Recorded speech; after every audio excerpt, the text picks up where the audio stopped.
Feeling good? I'm feeling great. Sound check 1, 2, 3. Sound check 1, 2, 3. We got superheroes in the house today, baby. It's MrBeast. Yes. Is that why you made me wear these glasses? Yes, sir. What You like it? Yeah, I mean, yes. What the am I wearing? You do know that we're super happy to have you here, right? Like, I can't imagine how many people have told you that already. I mean, I feel it by the amount of people banging on the side of my cars everywhere I drive. Oh, 1 second, the kid's back. Hey. That basically summed up my experience. You had time constraints, we had a packed schedule, but we made it work. Yes, I've heard a lot of great things about you, Carrie, and all the other creators we were with spoke very highly. Yeah. And I was like, I want to do a podcast. And they just were like, well, this is the one. And here we are. Are you proud of yourself? No, not really. I feel like I'm going to be working till the day I die. But I feel like I'm just getting started. Last 90 days on just our main channel, I think we've gotten it's around like 630 million unique viewers. If you look at that as a percentage of the entire planet, that's like 7 to 8% of the humans alive have seen a main channel MrBeast video. I mean, What did you pray for when you were a kid? Did you pray at all? yeah, I mean, I was praying every day to be a YouTuber. I mean, probably every hour when I was growing up. I would have such intense dreams about wanting to be a YouTuber that like I would have chest pain. Like it would get so intense. I wanted it so Badly. I sometimes wonder about the conversations your mom and dad have with you. My parents we didn't have much money. And, as things started to work, when I got more money on a single brand deal one time than she was making an entire year, it went from her being stressed and worried and all these things to like, Jimmy's got this. Is she the person that you love the most in the world?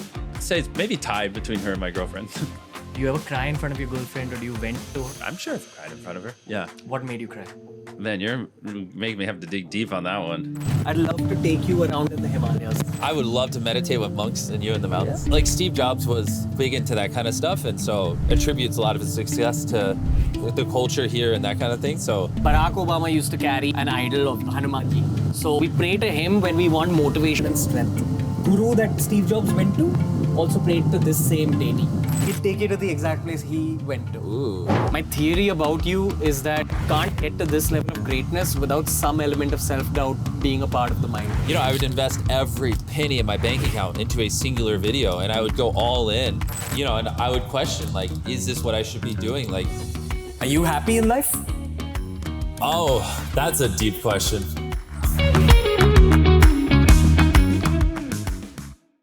My intention with this podcast was to enter the heart of MrBeast, aka Jimmy, in order to understand the boy inside much better. I'm a genuine believer in the fact that what you do in your career is heavily determined by who you become as a man or as an adult. But what drives the direction of your career is your own inner child's mind. That's what I tried understanding through today's episode. So whether you're a teenager, a college student, or someone around my age who's dealing with a bit of a quarter-life crisis, I think this podcast has something for everyone.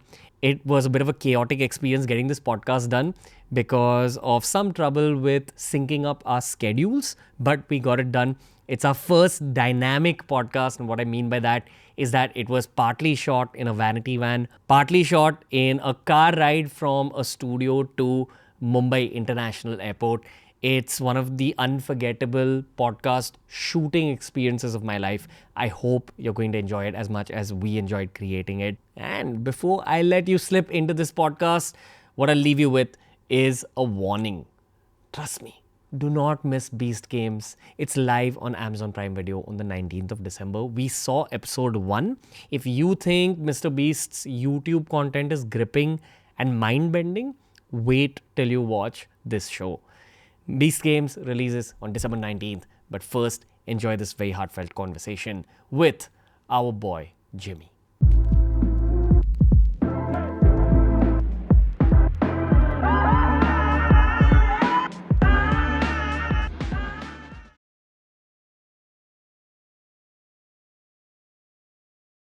We got superheroes in the house today, baby. It's MrBeast. Yes. Is that why you made me wear these glasses? Yes, sir. Can I take it off? Yeah, sure. Okay. How are you? I'm great. Oh my gosh. How's India been treating you? This is your final gig. Yeah. You had time constraints. We had a packed schedule, but we made it work. Yeah, here we are, jammed in an RV, recording a podcast. I've heard a lot of great things about you, Carrie, and all the other creators we were with spoke very highly. Yeah. And I was like, I want to do a podcast. And they just were like, well, this is the one. And here we are. Thank you, brother. Did you like CarryMinati's video, the parody? The parody you did on me? How did your brain process it?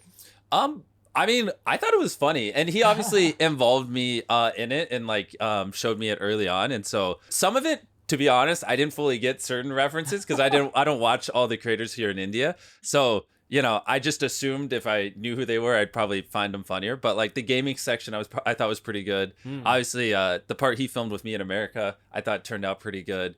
The intro was good. Yeah, I thought all around it was very high effort, and I was actually surprised how much effort he put into it because I was like, man, like, are people really going to care this much about a parody of me? And I feel bad that Carrie's putting this much time and money. And I mean, the shots are very crisp and beautiful and well thought out. That's what people say about this guy called MrBeast as well. Oh, but on the Carrie one, it's like, yeah, but then he posted it and that thing went crazy. I did not expect it. I was like, oh, you know, most people will be like, okay, there's just a parody video about MrBeast, who cares? But it like really crushed. I think he did like 50 million views in 7 days. Yeah. And yeah, I was just and like so many people were tweeting me about the video and messaging me about it, and it seemed like a big hit here in India. That's why there's only one CarryMinati in this country. Yeah. And he's been the OG YouTuber since YouTube India began. Very few people are able to stick to the process. I know you want to stick to it for like 20 to 30 years. The guys that were here today, Yeah. these are the guys who are going to carry the torch of YouTube forward. So India loves long form creators. That's why I think Indians have love for MrBeast as well. But Jimmy, how's your brain been processing just being in India? What have you learned about the country on a human level? I feel very loved here. I really do. Like it's wild how much these people care. Like I've met multiple people like in the last 24 hours that like just saying hi to them, like they just started crying. And like it just doesn't happen. I mean, it does happen in America, but just not as much. Like they'll like freak out and they'll yell, "Oh my God, it's MrBeast!" But like very rarely in America does someone just like break down crying. But that like, yeah, it's that love. I think that's the correct word. I feel it. Do you feel full of love on the inside? Well, I feel like people are like our content, are very passionate and like me, and it's intense. But that aside, honestly, the creators here are great.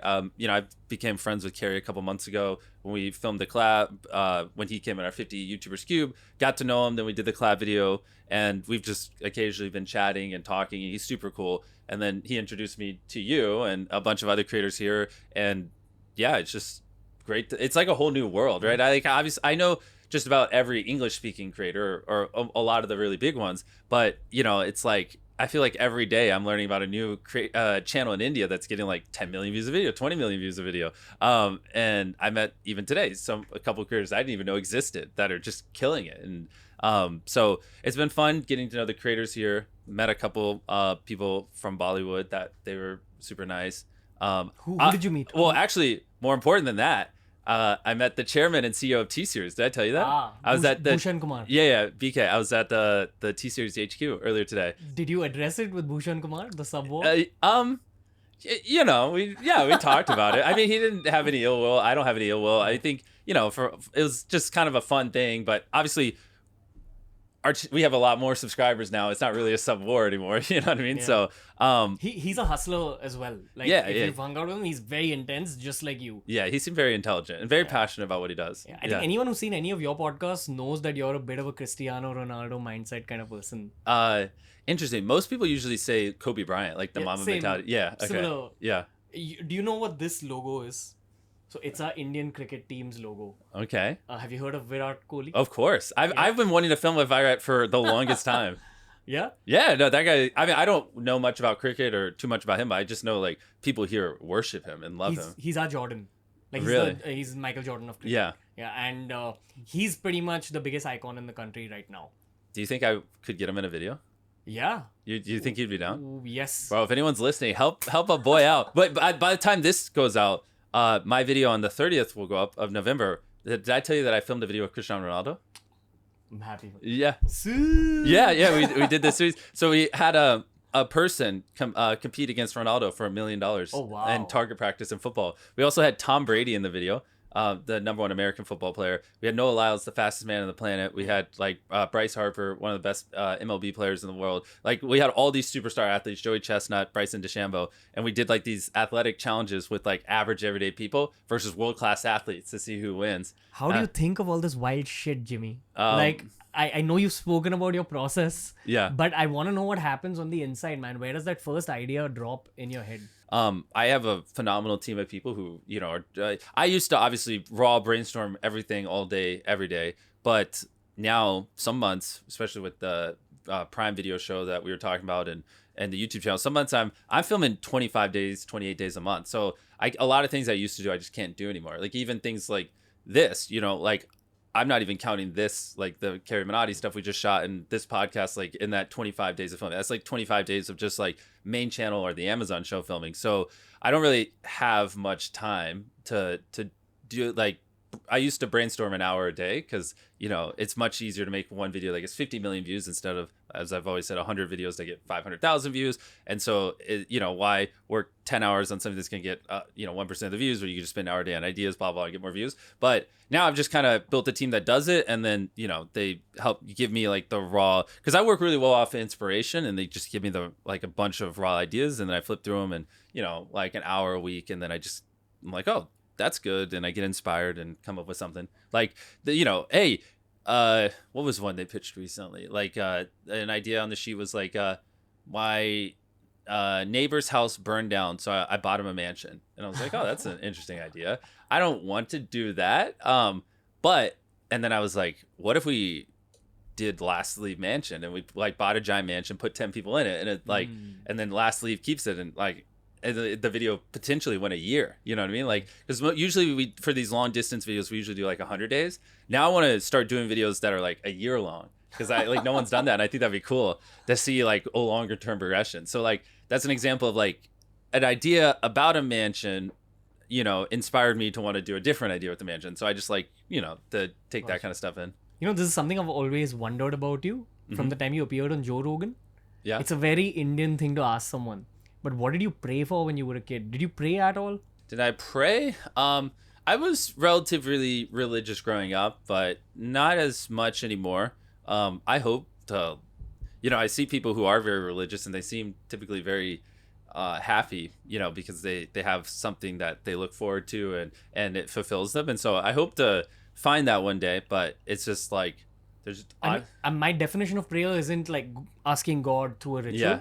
It's about kind of having a conversation with the higher power. You know, yeah, I mean, I was praying every day to be a YouTuber. I mean, probably every hour when I was growing up. But were you praying to be MrBeast, like as big as you are now? I guess it would oscillate. Because you don't, like on certain days, I was just praying I would, you know, get 10,000 views in the next month so I could afford to buy a microphone. You know what I mean? And then other days, of course, I'm like praying I want to be the biggest YouTuber to ever live on the face of the planet. But no, for the most part at the start, I was just trying to make money because my parents we didn't have much money. And when, you know, the financial crisis 2008, like it really screwed my family over because they were over leveraged on like some properties. And so we went bankrupt. We had literally nothing. So like it was a big deal when I was making $1 a day back in the day off my YouTube channel. Cause like, oh shit, I just saved up for 2 months. I can finally afford a microphone that doesn't sound like, you know? And so like, yeah, it's funny. It's just a different world. I mean, I'm 26, you know, when I was 18. So what, 8 years ago, literally 8 years ago, I was raising my hand to ask to go use the bathroom. You know what I mean? Like I would have to get permission to use the bathroom. Now I'm in charge of hundreds of employees and I entertain hundreds of millions of people. It's like, it's just like crazy how fast, you know, life changes, you know? Are you proud of yourself? No, not really. I feel like we're just getting started. I mean, because I also, in the same vein, like I'm going to be working till the day I die. Hopefully I live to be 100, but even if I just live to be like 80, you know, and I only really started, you know, figuring things out once I was like 20. So I've only technically had 6 like efficient years of work and I still have 54 left. So like mathematically I haven't accomplished a fraction of what I will accomplish in my life. So no, I'm not really proud. I just like want to keep going. And like, I feel like that's the kind of question, ask me when I'm 50 and I'll have a different answer, but I feel like I'm just getting started. Yeah, bro, I'll give you some YouTuber perspectives. Yeah. Tech burner who you met. Yeah. He is an entrepreneur in the YouTube India scene I look up to a lot. Yeah. I've started 4 businesses over the last 8-9 years. Yep. And all of us YouTuber entrepreneurs, we look at you as a benchmark. And you're younger than us. And How old are you? bro, I'm like 31. I'm 93. Holy born. shit, you're about to die. Yeah. But it's all the yoga that keeps me looking. Yeah, like you do. this. You look young. Yeah. But you're such an inspiration for us as well, man. Like from the other side of the globe. Thank you. Yeah, because YouTube also took time to get to India, but you've really set that benchmark. And as a community, we're proud of you. So I always wonder how proud are your parents of you and how proud is your family of you. You changed their lives as well. Yeah. And they know you better than anyone else. Yeah. I sometimes wonder about the conversations your mom and dad have with you.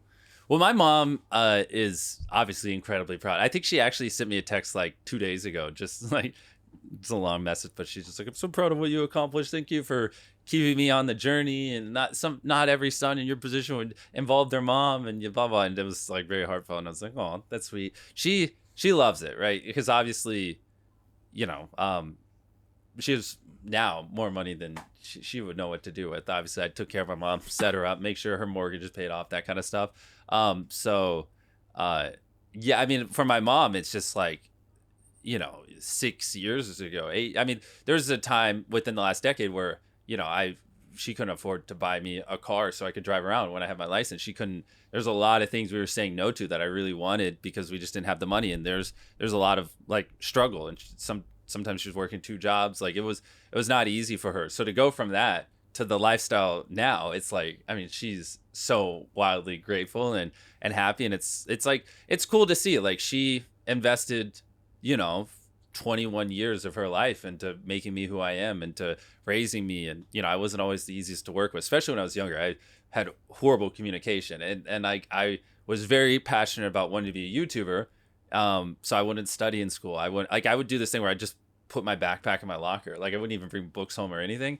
Made my mom so mad. She'd like want me to do homework. I'm like, I don't even have anything. I don't have my books. Like I don't bring them home. Like I literally didn't do homework like for an entire year. I mean, it was because I just didn't care. And it drove her mad. And there was a lot of arguments. And I wasn't always the best at articulating back when I was younger. Like, I mean, I don't even know how I would, but I was just kind of like, Mom, I just want to be a YouTuber. And in her brain, because she's grew up more traditionally, get a degree, get a job, do this. Like that, like me saying, Mom, I just want to be a YouTuber, I don't care about homework, is like the equivalent of going, Mom, I want to be homeless, and all the time you invest in me is worthless because I'm gonna die poor. You know what I mean? And like that's how her brain interpreted the words I was saying. And so it's just like two completely different worlds that were worldviews constantly clashing between me and my mom when we were younger.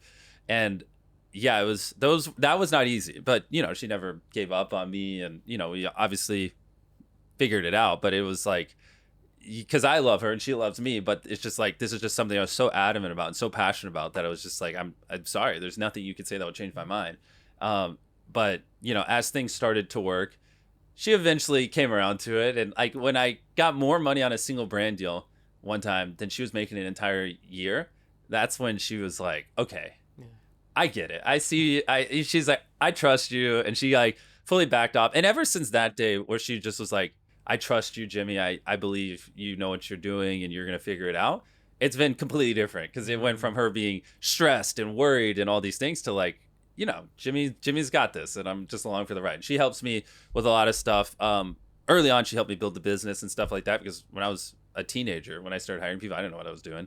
But now the biggest thing is we have like a lot of bank accounts because we move a lot of money around to pay for our videos. And it's like someone at the end of the day has to be in control of the master account and the keys and things like that and make sure there's no fraudulent behavior going on. And like, who else in the world can you trust besides your mom? You know what I mean? Like anyone else in that position, I'd have to wake up and be like, did someone steal money or someone siphoning money? Like I wouldn't know. This is called a work parent, and you have your real parent to serve as your work parent. I guess. Yeah. I mean, she's put in her hours and stuff, but hopefully we get her out of there, you know, in the near future. She's, you know, getting up there and just let her enjoy life and I don't know, do whatever she wants. Is she the person that you love the most in the world? Ooh, that's a hard one. I would say, I don't know if it's love. Because the answer to that would have to be my girlfriend. I'm madly in love with my girlfriend, but I'd say my mom's the one I have just the most appreciation for, the most admiration for, the most respect for, because again, she poured I mean, I am who I am because of her. You know what I mean? I wouldn't be the biggest YouTuber in the world if I wasn't raised by her and she didn't instill everything she did in me. So I would say I have a lot of adjectives, but that one's a hard one. I would say it's maybe tied between her and my girlfriend. I hear you. Do you ever vent or cry to your girlfriend? Do I ever cry in front of my girlfriend? I'm sure I've cried in front of her. Yeah. What made you cry? Oh. The pressure of like all this? Man, you're making me have to dig deep on that one. What is something that made me cry in front of my girlfriend? Is there some pressure on your heart because of being Jimmy?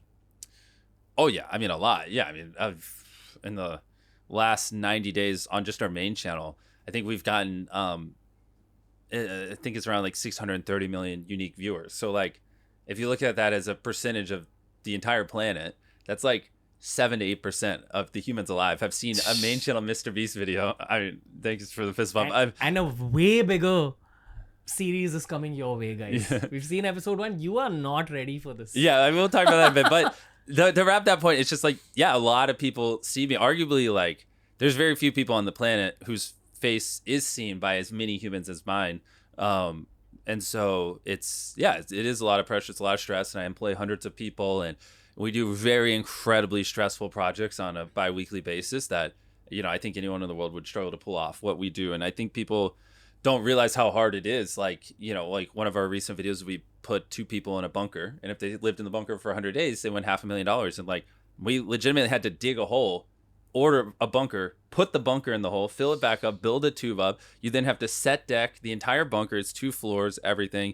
You have to do all the safety, the air filtration, all that stuff. Then you have to put the money in. You have to put all the mechanisms. And, you know, in that video, we had like a buzzer and lights and things like that. So we had to hardwire all that. And then now you have to go in, you have to rig up 50 cameras. And then you have to set up a storage server because these 50 cameras are going to be recording basically 24/7 for 100 days straight. Then you have to get the 2 contestants. Then you have to put the contestants in there. Then you have to have a medic on standby for 100 days. You have to have production on standby for 100 days. You have to have camera people there for 100 days.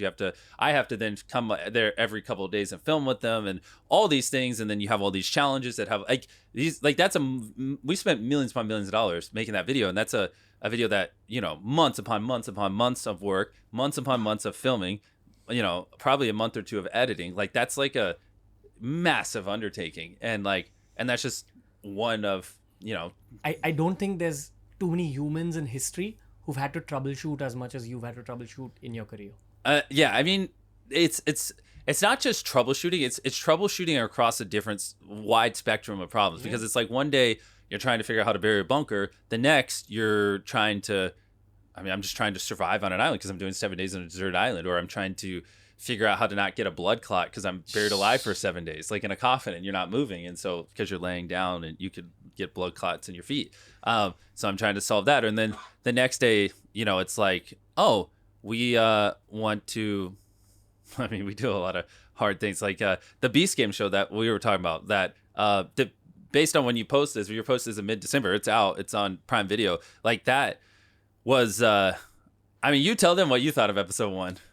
Very, very intense. MrBeast on steroids. Put some more steroids into that. Put that being into a Captain America machine. That's what the show was. and some people might interpret that though as like, oh, we just spent more money, just had bigger sets. But it's not even just that. It's like the storytelling. Yes. And yeah. I was, bro, body language is my game because of podcasting. You were getting a little uncomfortable when the emotions were being showcased, but you guys nailed it. So well, I was getting uncomfortable because I already knew what was happening, and I was just wanting to see your guys' reactions. But you nailed it. Yeah. I know we nailed it because when the intense or crazy twists happen, you guys with multiple people would go, or they'd be like, what? Or on the funny moments, you guys would all laugh at the same time, which is good because it's like, if you're making like a audible reaction, that means the content's like really hitting you. Yeah. Bro, I'm just getting to know your heart. Like in this, that's my main mission here because I've had so many questions about you on a human level. I just want to get to know you. When I asked you about what you cried to your girlfriend about, what I sense is that every piece of decision making or troubleshooting puts some load on one's heart and brain. Yeah. And then it starts collecting. It's like pressing the accelerator and brake together. Mm-hmm. And sometimes you just need your girl to like vent to. Oh, definitely. I mean, on the venting, well, it's not even just vent. It's also, when I was single, I would just like my method of working was I would just if my eyes were open, I was working, and if they're closed, I was dreaming about working. And that was just all I did. But the problem is, like, eventually that stress and that all that just kind of catches up to you, and you just need to crash a little bit. Like, we're not robots. As much as I wish I was, and I could just grind all the time, make videos and entertain people, eventually you have to, like, take a little bit of time off, or you just go insane. It's like weird. I don't know. I've always tried to get around it, but I can't.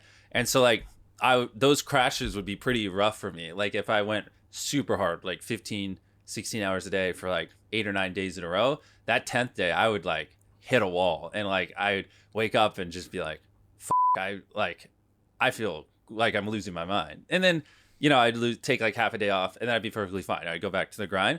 But the nice thing about having my girlfriend is, like, when I see her at night, it helps shut my brain off, and it's something that is not work related, that's actually fun and stimulating, so I don't just default to work mode, right? Because, like, if I just throw a show on, I'll usually just get bored and then start working. But if I'm hanging out with her and watching a show, it's a lot more easy to just relax and turn my brain off. So I've noticed I don't crash as much when I have her around, because it's easier to recharge, if that makes sense. What do you talk to about? I mean, literally, you have a wife? Yeah. Like a serious girlfriend. A serious girlfriend? Okay. Yeah, how long have you been dating? Year and a half. Year and a half. Yeah, I mean, I'm sure you guys talk about literally everything. I mean, me and T are incredibly close. I mean, quite literally everything. I would say maybe the thing we talk about the most is probably our dog. We're always playing with our dog. No YouTube discussions? Oh, never. Oh, really? No. That's that one part of your life where you don't No, bring... I don't. I like, after working 14 hours, the last fucking thing I want to do with my girlfriend is more work.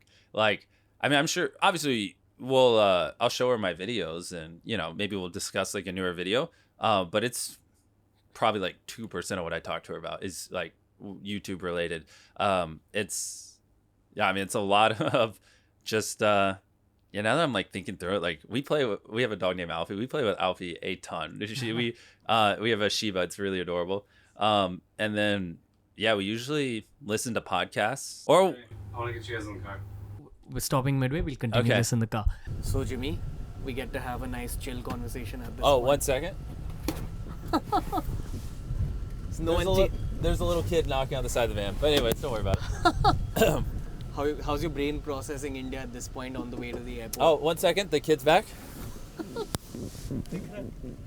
Hey. That basically sums up my experience. Welcome to India. Thank you. Yeah. Thank you.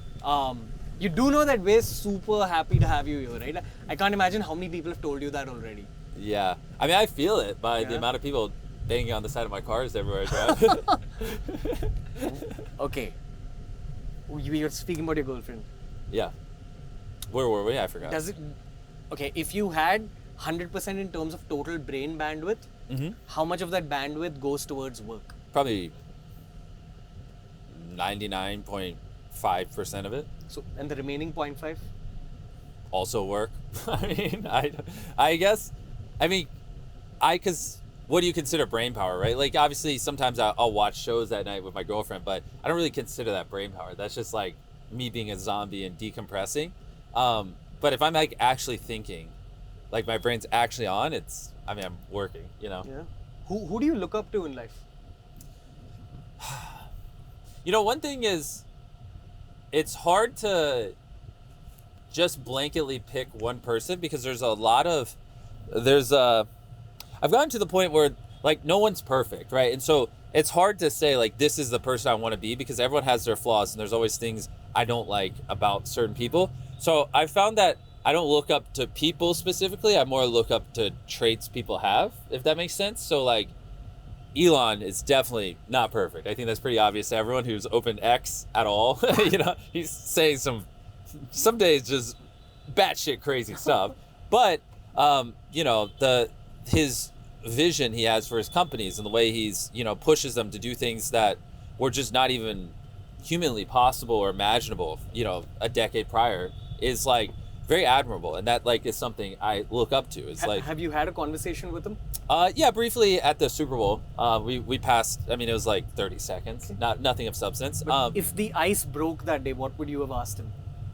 Honestly, I would just want to know, like, I would love to just talk to him about Mars and like realistically, you know, talk to him for 5 hours of like, how does he see it happening, playing out over the next 20 years, you know, getting us to Mars, what do you actually think will happen, and the timelines and that stuff. He talks about it publicly, but I'd love to hear his raw and filter brain on that. And like with everything he knows now, and with like Starship, you know, starting to have some success, and all these things starting to go really well for SpaceX, like what is his most up-to-date, like in my lifetime, is SpaceX gonna own a colony on Mars? You know what I mean? I think so, to be honest. Like, and that's just so, like, name one thing that's more badass than that someone on Earth's currently doing. You know what I mean? He's literally gonna create a colony on another planet. That's crazy. You know, so I'd love to just hear him ramble about that. Why do I feel like there's a MrBeast video about outer space already at this point? No comment. That's probably a yes for me as a viewer, because I'd expect you to think at that scale, right? No comment. Okay, cool. No. Are you happy in life? Oh, that's a deep question. Personally, I hate such introspective questions like that, because, you know, to truly answer that, I'd have to ponder so much stuff and like think on it. And if you told me you were going to ask me that last night, I could have like dreamt about it and like really thought about it, because I don't ever stop and go, am I happy? So like to process that, I have to process through everything. You know what I mean? I would say, you know, no one's truly happy all day, every day. Like, you're not happy every day. No. Yeah, so it comes and goes in waves, especially like when I'm doing 7 days on a raft, 7 days buried alive, 7 days of solitary confinement, 7 days on a deserted island, 7 days in a cave, like those kinds of videos, which we've done a lot of in the last year. No, I'm not happy. Like, bro, those videos suck. But the suck because of what? What you go through? Yeah. Oh yeah, so difficult. Like 7 days of solitary confinement was just horrible, absolutely horrible. And 7 days on a deserted island, the first time we tried to do that, I slept on a beach and I woke up and I had like 1,000 bug bites on both my legs because of sand fleas. I didn't know sand fleas were a thing, and I just got destroyed. And so we had to call it off. And so I ended up having to do that video twice, right? Like, that's how hard it is. The first time I couldn't even finish it. And it's like, we flew all the way to Panama, did all this prep and everything, and then I ended up calling it off and needing like days to recover from all the, but then I went back with a vengeance, because I was fucking pissed. I didn't finish it the first time, and I did it. But you know, it's just hot and sunny, and you know, everything's difficult when you're on an island with not much help, and there's bugs everywhere, and it's just not, you know, it's beautiful, but it's incredibly difficult. And I'm also not an outdoorsy kind of guy. Solitary, that one is all mental, right? I had food. I wasn't going to starve. I wasn't going to die of dehydration. But mentally, man, it's like when you're in a white padded room, you don't know what time it is. And it's just you and your thoughts, like, and you don't have a pen. Well, wait, I did have a pen and I had a book. But you don't have anyone to talk to. You just kind of like, 10 hours feels like 30 hours. And like, when you think the 7 days is up, you're going to be on like day 4. And then those next 3 days, because in your head you already lived the 7 days, are just like a nightmare, and it feels like it never will end. Solitary confinement is crazy. Yeah, I have a lot of questions about your buried alive situation. The first question is, how did you poop? Because that's the top rated. Like, I've talked about this on podcasts before. So going into it, I just didn't eat food, like whatever, the 2 or 3 days coming into it. So I didn't have much. I basically like fasted and cleared out my bowels. So there wasn't poop in me, and then you just kind of, so then I didn't have to poop like the first 5 days. I don't really remember. And then I ended up having to do it one time, and you just poop in a bag. And bro, I mean, from everything you just said about all these challenges, I think you sign up for these videos. Sometimes you know that you're going to go put your mind and body through some shit, but you willingly do it. You get some trauma from those experiences. And that is the price you pay for a lot of your videos, other than the actual price. Yeah, agreed. The deeper question I have related to what I just said is, in that buried alive video, I'm sure there's a lot of psychological shit that came to the surface in your head. Are you comfortable like talking about some of that? 100%. That video might have been like a year and a half ago though, so I would struggle to recall specific things that popped in my head. But yeah, I definitely, when you're left alone with just you and your mind, you think of everything. And you run through every scenario. You relive in your mind mentally all your high school days. You relive when you're 19, 20. You just like, because it's like, what else do you do besides just go through life in your head, and then you live out your forward life until you're 50, and it's just like, it gets pretty bad, because then like I sometimes get to this point where I'm like, when I'm doing these 7-day videos and I don't have much human interaction, like I'll start thinking like, whoa, I can move my thumb. Like I'm just thinking move my thumb, and I'm moving, and I'll start like, just like the stupidest little things, especially in solitary confinement, just like I'd be like, why does my hand move when I tell it to move with my head? And it's like, what is it? And and I noticed I just have like a lot of just out there thoughts, because you're just so bored, and you just, Were there any thoughts related to long-term career and or self-doubt? Because my theory about you is that you can't get to this level of greatness without some element of self-doubt being a part of the mind. Yeah, I mean, you're never 100% doubting or 100% optimistic. Obviously, it's a pendulum. I would say I lean way more on the optimistic side than most people, and I'm like always, we can, we will, we must, and we are. But yeah, there are occasionally moments, it's not as much anymore, but on the come up where, you know, I would invest every penny in my bank account into a singular video, and I would go all in, and you know, and I would question like, is this what I should be doing? Like, am I being dumb? Is this responsible? I'm 19, I'm 20, I've never ran a business. Like, am I hiring the right people? Is it, you know, like when I crossed 100 employees for my YouTube channel, it was a crazy thing. I remember thinking like, man, there's 100 people that have families that depend on me and my videos for a paycheck, and my videos to pay them depend on this magical algorithm, and that just, you know, I just assume at the time is just going to serve these videos to tens of millions of people. And it's like assumptions on assumptions on assumptions is like what you have to get to be like, okay, I'll be able to pay these people consistently. And I just always came back to, I just have to have faith in myself, and I just got to believe that I'm going to figure out and problem solve. And like being afraid of failure is just going to hinder me from my dreams, you know, because if I was worried about that, I never would have hired as many people. I never would have reinvested in everything. I never would have done a lot of the things I do, which is why I am where I am. So on some deeper level, there is a sense of deep confidence as well.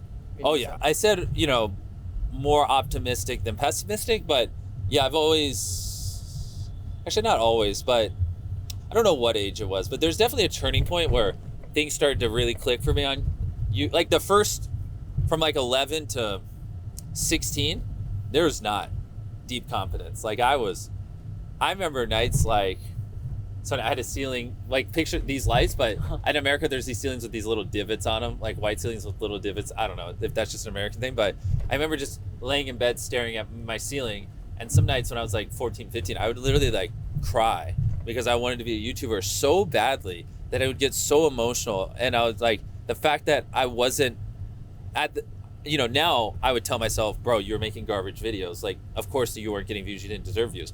I didn't understand that at the time. And I just was like, the algorithm doesn't want to serve my videos, and, you know, it's just, I'm being punished or whatever, or I'm not making good enough videos. I don't know how to make good videos. I don't know how to do these things. And like, but I wanted it so badly that it would like physically hurt. Like I would have such intense dreams about wanting to be a YouTuber that like I would have chest pain. Like it would get so intense. I wanted it so fucking badly. It was like a very, I was very, very hardcore. I mean, I still am, but like, you still are. Yeah, but that like, I don't know. I guess I manifest in different ways, but I had like very intense thoughts when I was like in my mid-teens of just like, I just remember like literally crying because I was like, I'm going to figure this out. And then a week later, I'd be like, fuck, will I ever figure this out? Am I going to be 80 and still no one's watching my videos and waste my life? And then I'd be like, but I'm not going to stop because I want it so badly. And yeah, that was a thing for a little period, like that I'm now getting deja vu on. Like I would sometimes work myself up so much where I'd be like, I want it, I fucking want it. When I was younger, that like I want to be a YouTuber, that I would like actually physically feel it in my chest. Like I would get so amped up. It was crazy, man. I wanted it so badly. And here we are today, baby. I know. Feastables. Cheers. Cheers. YouTube channel, and then yeah, the show. It's wild. how it changes. I say it again, bro. You're setting the benchmark for the global community. So be proud of yourself. And I know on some level you are. Yeah, of course I'm proud, but Yeah. I mean, it's for the rest of the community to just enjoy your game, honestly. Like, you only get to this level if you're eternally dissatisfied with what you're doing, you know. And like that's something my mom hates, but I don't celebrate wins that much. I just kind of like, I'm like, there is no end to the destination. For me there's not much to really celebrate. Like the goal is never ending. It's just to be like, make the best videos possible, be the best, do entertain people, and like that's a never ending goal. And I think it's important to, you know, like, because a lot of people are like, I want 10 million subscribers, I want 20 million subscribers, or 100,000 subscribers, and they set these goals and they hit it and they're like, now what? And that, I think it's good to have these goals that are never ending, but also directly, like, the better my videos are, the more I'll achieve what I want to achieve in life. And so these goals directly correlate to what I want to achieve, but there is no end point. It's the journey, you know. Yeah. And it's cliche, but if the journey's not fun, then you're never going to make it to this level, you know, because what people see on my channel is 15 years of everything. Every dollar I made, every brain fiber I have in my head, everything. And that's what it takes over a long period. I'm just enjoying the chocolate right now. It's great chocolate.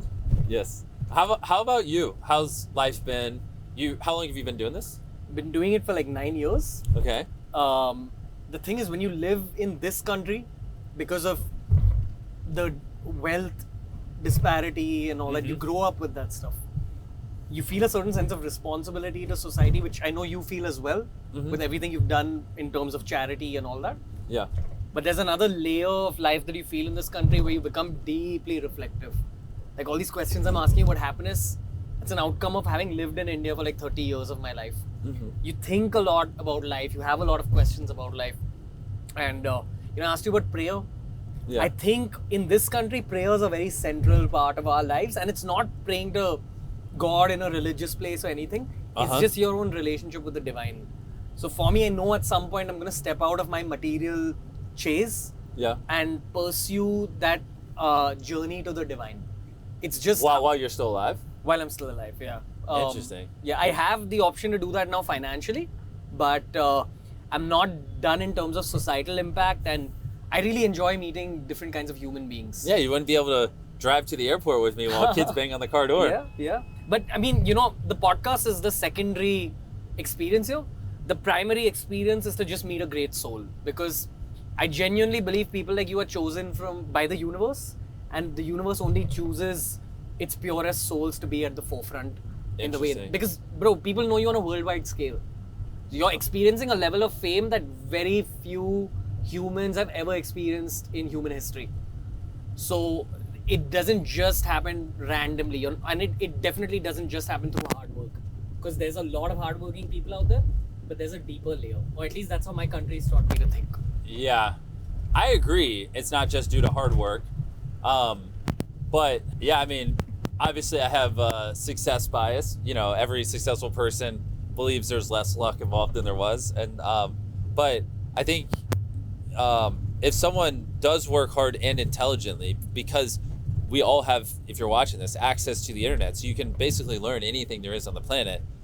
I don't see why someone who dedicates themselves, assuming they're healthy and they have a functioning brain, can't be successful in content creation or these kinds of things. So I hear you, and again, I'm saying this not from a content creation perspective. If there's ever a day in your 40s or 50s where you really want to reflect, I'd love to take you around in the Himalayas. Ooh, can we go to hang out with monks? Yeah.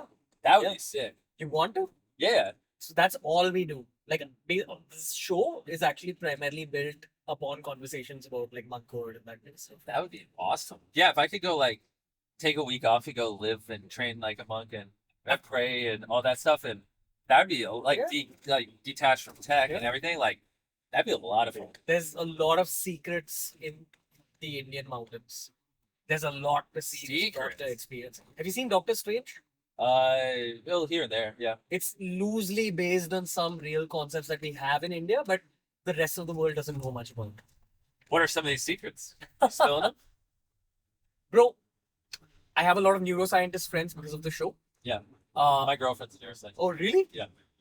I see why this works. Yeah. Anyway, your videos are super psychological also. Yeah, she loved them. That's it. Yeah. That's why I watch MrBeast as a consumer. To see how the contestants act in these. Bro, I think life for me is about learning human psychology. It's why I've taken up this job. It's why I don't want to switch away from podcast personally, because I'm doing this out of my love for human psychology and Yeah. the human growth story. I feel like this is in the final stage of evolution. Human beings are constantly going to evolve. So there is an upcoming stage of evolution that will include Neuralink, like Neuralink. 100%. Yeah. But there's also a deeper form of human evolution that's happening in the brain. I know we just had a neuroscientist on the show today, and they were talking about how they're researching on how like, meditation initially feels like shit, feels like how you felt in that. But after a point, once you're basically done with all your own negative thoughts that come to the surface, it's your brain's mechanism to flush it out, all your own insecurities, negativities. Once you're done, after a point, you're left with a lot of stillness. Have you ever heard of Naval? Bro, I've had him on the show. Oh, really? Yeah. Okay, yeah, that's what Naval talks about a lot. Yeah, and so- yeah, he actually, I listened to Naval so much that I tried meditating, and I never got to that point where things would stop rushing to my head, and like I got that calmness, which I know he's pretty adamant about, and he would just say, well, keep meditating, don't give up. But what you're saying reminds me a lot of him. What I'm visualizing is me and you meditating in the mountains at some point. It matters who you meditate with, honestly. Really? But you'll believe that after you experience it. That'd be great. I would love to meditate with monks and you in the mountains. Yeah. That'd, a lot, like Steve Jobs was big into that kind of stuff, and so he attributes a lot of his success to the culture here and that kind of thing. So I would love to just see what Steve saw. We'll take you to the exact place he went to. Ooh. Okay, With what's the head monk called? The guru was Jim. Neem Karoli Baba. It was a Neem. Is he still alive? No. But His descendant alive? nobody feel his presence. Okay. Now, that sentence will be understood when you experience it. I'm excited. Have you heard of? I can't believe I'm doing this. So in India, we pray to a god who is the representative of strength, and Barack Obama used to carry an idol of this. The god is Hanumanji. So for us, this is God. Okay. In the same way that in Christianity they look at Jesus Christ as God, Yep. it's the same thing for us. We have different versions of God as well, like different images. Okay. But specifically in Sanatan Dharma or Hinduism, we pray to him when we want motivation and strength. And the guru that Steve Jobs went to also prayed to this same deity. Gotcha. And they say that Steve Jobs, that's what's said in that ashram. It's called Kenji Dham. It's in the north of India. Yeah. They say that he regained inner strength. And there's a lot of Westerners who come specifically to their ashram to regain inner strength. But honestly, I mean, on a very practical basis, when you're left with the stillness, like when you meditate or you have these experiences, you let go of like the negative stuff, you're left with stillness. And the stillness becomes a base for creativity to enter. So you will go away from the mountains with hyper creative thoughts. You'll want to go back to work, Yeah. but from a very different perspective. You'll unlock some higher dimension for sure. But I wish I didn't have to leave. I wish we could do this tomorrow. no, bro, don't worry about it. Like, this is not the last time you're coming to India for sure. Yeah, I mean, now I'm definitely, dang, to train in the same place Steve did, Yeah. that would be awesome. Yeah. That'd be so cool. Are we gonna do drugs like Steve did? Kidding, I don't do drugs. I can show you some breathing techniques that might make you feel Okay, like the Wim Hofman stuff. something like that. Like the Wim Okay. Hof stuff, a lot of it is there in Indian culture as well. Mhm. He's taken it and like evolved it even further. But yeah, there's a lot of experiences in India waiting for you. Let's do it. Something will shift. Yeah. Yeah. How about we play a game to amp you up, Jimmy boy? When I say Indian celebrity, what's the name that comes to your head? CarryMinati, When I say Indian icon, what's the name that comes to your head? BeerBiceps. Boom. I was hoping you'd say Virat Kohli because he's my icon. When I say the word, I mean, if he's in a video, sure, but you know. we'll get him in a video. Okay. Okay. You got the connects? Yeah. Okay. What have you heard of Virat, basically? So I've heard that truthfully he makes a ton of money, which shocker. He's one of the biggest Instagram accounts ever. I've heard that he's a megastar here. Phenomenal cricket player. I don't know how to play cricket. I don't really. Play baseball? Yeah. You'll pick up on cricket if you enjoy baseball. Okay. Well, so I would play cricket here, but it's hot as balls here, and I don't ever want to go outside in India unless I'm forced to. Mountains with the monks, we play cricket. Okay. When we go on top of the mountains, is it cooler? Yeah. Sign me up. Get me out of here. It is way too hot. It's Kansas weather. But it's like all the stereotypical stuff like that. I haven't heard anything in depth. What should I know? Bro, he revolutionized cricket. He brought fitness to the sport. Fitness wasn't a mainstream thing in cricket because you don't need to be the fittest guy to play cricket. Really? He changed the game, and he's the one great Indian cricketer. There's a bunch of them. There's like a Mount Rushmore of Indian cricket. Yeah. There's Sunil Gavaskar, Sachin Tendulkar, Virat Kohli. But of the three of them, and there's also Kapil Dev, this is another cricketer. Of the four of them, Yep. he's the one who played the branding and business game the best. Okay. So he launched his own brands, made really business savvy moves, has one of the biggest Instagram accounts in the world. Yeah, like 300 million followers. Yeah. But in India, we appreciate a family man. We appreciate someone who's old school. We appreciate someone who's spiritual. And he's all those things. So Yeah. he's honestly like the idol for all of us. Kind of like what LeBron James is in America. You know, does the right thing, does charity, all that. Yeah. But imagine LeBron James with a little more fire. And I follow basketball closely. More fire. Like that would be Michael Jordan. Right? Yeah. But you don't necessarily associate But Michael Jordan wasn't as. homely. Yeah, exactly. Yeah. Kohli is Michael Jordan, but also homely. Which Interesting. makes him like one of the best brands. And in terms of just sport, what sport do you follow in America? Basketball. Yeah. I mean, I just watch Steph Curry shoot threes. That's basically what I do. Bro, so imagine, I mean, I can't think of a closer comparison than Michael Jordan, honestly. Yeah. He is our Michael Jordan. He revolutionized the game. Or in terms of after Jordan, you never thought someone would exceed him. And I don't think anyone. I love LeBron. I'm a huge LeBron fan. I mean, LeBron's obviously scored more points, but he has less championships. He's lost more. Blah blah blah blah blah. So I mean, it's been debated until the end of time. Yeah. But I feel like Virat Kohli has gone ahead of his predecessors. He's probably the greatest cricketer of all time. How old is he? 88 born, so 36 now. 36. He's in his final rung, but because he stayed that fit, very Ronaldo-esque, Yep. he's going to play a little more. Yeah. And we anticipate he'll play into his 40s. There's Really? also a captain, Rohit Sharma. I think a great comparison would be Steph Curry. Very technical, blessed, also an outcome of hard work and a very relaxed guy.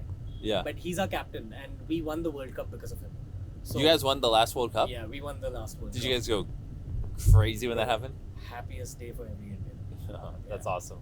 Yeah. What do you think your India audience would want to know about America, right? Because I assume most people watching, or most people in India have never gone to America, never will. Yeah. So what do they want to know? What are some stereotypes? What are some stereotypes? Or stereotypes to anything. The stereotypes are party culture, Americana. Yeah. Our understanding of America comes from WWE often. Oh my Every gosh. Indian guy watches WWE. Yeah. So a lot of the things that WWE represents, which Yeah. is intensity, it represents a lot of good things as well. Creativity. Vince McMahon was a creative guy. Yeah. Really good branding, really good marketing. Little more sexualized culture. Yeah. Like Indians are a little old school.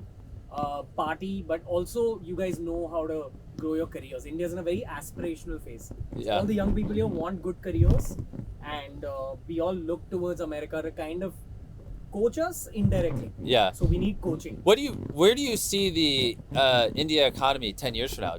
Bro, we're gonna be booming. Yeah. Yeah, for sure. I think so as well. Because Yeah. the Virat Kohli mindset has spread across the youth. And he was known as that guy who gave it back to the Australians, gave it back to the British. So that's spread across like a whole generation and everyone's a go-getter. So even with the YouTubers, like I'm personally trying to start my global game much more intensely. I'm going to be touring UK, US, all that. And I feel that's an outcome of me growing up watching Virat Kohli, seeing him go one step ahead of the previous. I mean, based on your observation, what's your advice for India? Because I know you're a very observant guy, bro. Yeah. So what's your advice? For people in India watching this? Yeah, people in India watching this, Indian creators.